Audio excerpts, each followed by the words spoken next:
Xo'p, davom etamiz. 49-savolda 50-savolgacha. Ta'mil ilko murme tapashpshiyo. Quyidagini o'qib, savollarga javob bering va har bitta to'g'ri javob uchun 2 ball bizga berilar ekan. Xo'p, birinchi 49-savolni shartini o'qiydigan bo'lsak, pinganet rokal almajin maril ko'rishibshiyo. Bo'sh joyga, mana bu bo'sh joyga kerakli va ya'ni eng to'g'ri bo'lgan so'zni, ya'ni to'g'ri qo'yishimiz kerak bo'lar ekan.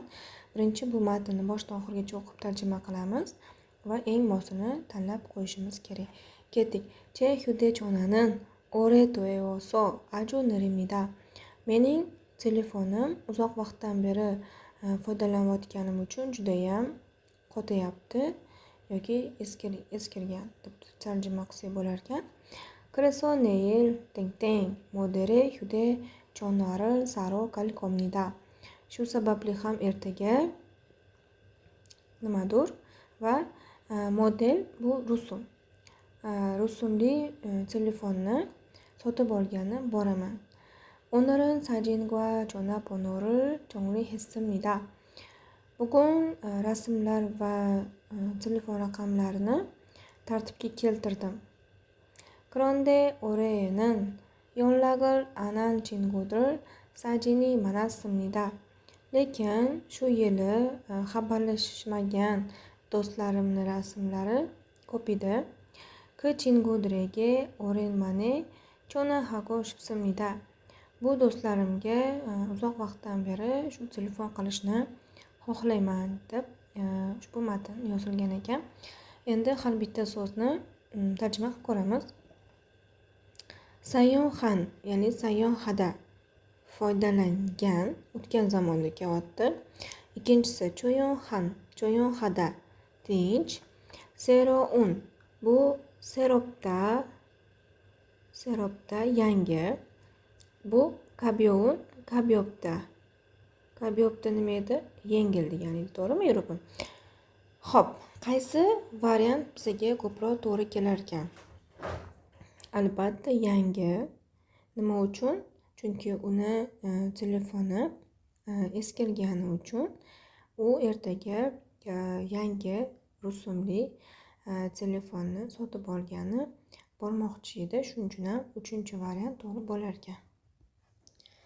Endi ushbu matnni davomi, ya'ni 50-savolni davomini ko'ramiz. I kre neyongwa katten gosir ko'rishibshiyo.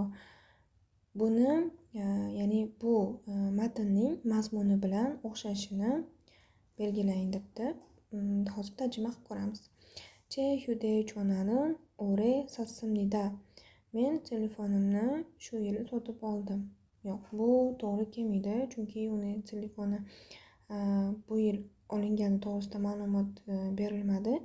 Shunchaki telefoni eskirganligi va aniq qachon sotib olinganligi to'g'risida hech qanaqa ma'lumot yo'q edi. Shu sababli birinchi variant noto'g'ri bo'ladi. Chingodil hago tashi mannago shubsimnida. Do'stlarim bilan yana ko'rishni xohlayman.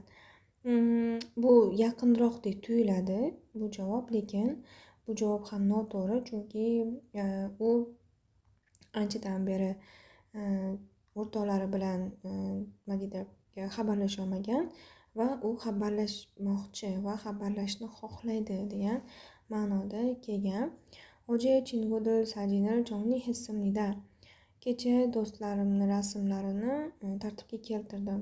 Yo'q, u do'stlarini rasmlarini tartibga keltirdi va undan tashqari telefon raqamlarini ham tartibga keltirgan edi. Shuning uchun ham bu ham noto'g'ri bo'lar ekan.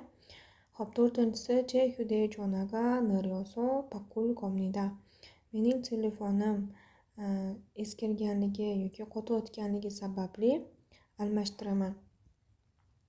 Mana shu 4-variant ko'proq to'g'ri kelar ekan. Nima uchun? Chunki uni telefon raqami telefoni eskirgan edi. Shu sababli ham u yangi telefon olmoqchi bo'lgan edi va u almashtirmoqchi. Shu sababli ham 4-variantimiz to'g'ri bo'lar ekan.